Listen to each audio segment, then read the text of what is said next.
Good morning, my dear friends. It's wonderful to bring another spiritual insight to you with God's great gifts of love and His redeeming presence filling your life on this day. There are so many different way of looking at prayer, and we can never exhaust the right understanding and meaning of prayer for our Christian life. One of my favorite spiritual writers, Ron Rolheiser, offers a classical and a beautiful definition of prayer and explains it nicely. And I want to share his insight with you today. Prayer is lifting our minds and hearts to God. I will explain more. Lifting minds and hearts to God. A lot of times we think when we want to lift minds and hearts to God, we want to bring the best out of it. We always think God expects the holiest things to come, the sacred things to come from our hearts and mind and go up to Him. But as humans, we all don't have always the holiest thoughts. The most sacred things do not dwell in our hearts all the time. So, what do? Don't you go to pray? Are you afraid that you cannot bring these things to God? That's what some of us think and miss our prayer. But in the right understanding, whether you are angry, whether you are bitter, whether you are happy, whether you have sexual tensions in your hearts and mind, lift all of them up to God. That is natural and good prayer. If you are only waiting for the holy and sacred things to be filling your minds and heart, you can never pray. For example, you go to the Psalms, one of the best prayer thoughts that come from the Bible, all the wonderful songs, they have all kinds of sentiments, all kinds of emotions and feelings of humans. There are praise and thanksgiving. There are thoughts that are not even supposed to be in the Bible. We think, how could they bring up these kind of things in a prayerful song? That's what we think. But they have everything.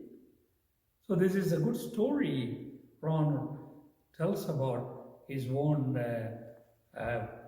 young boy in his family, that the 6-year-older was trained by his mother to pray well every night before going to bed. This boy kneels down in front near his bed and says his night prayers and go to bed.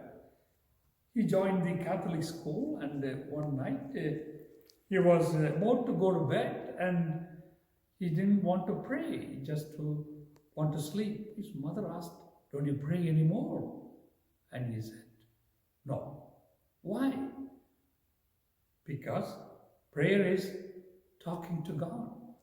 Today I'm tired, so I have nothing to say to God. So beautiful. He understood that tiredness he is in, he is lifting up that to God. So it is living our lives in the normal way. And prayer is bringing all of that to God. So we have to understand there are a few things like there is no right way to pray to God.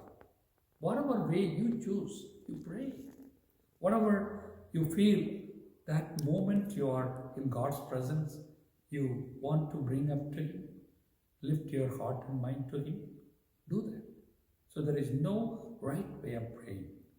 That helps us to do it with an open mind. Second, be there regularly on a particular time.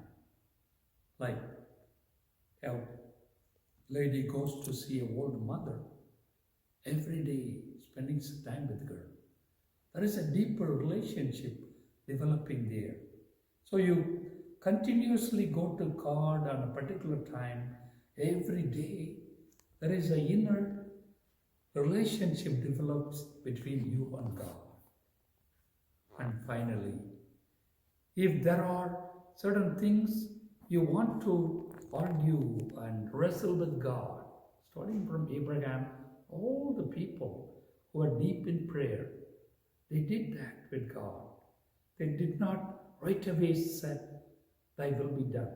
Even our Mother Mary, how could this happen to me? So let us also wrestle with God in our prayer, certain things which are not good with you. So, but prayer is certainly lifting everything happening in your heart and mind every day.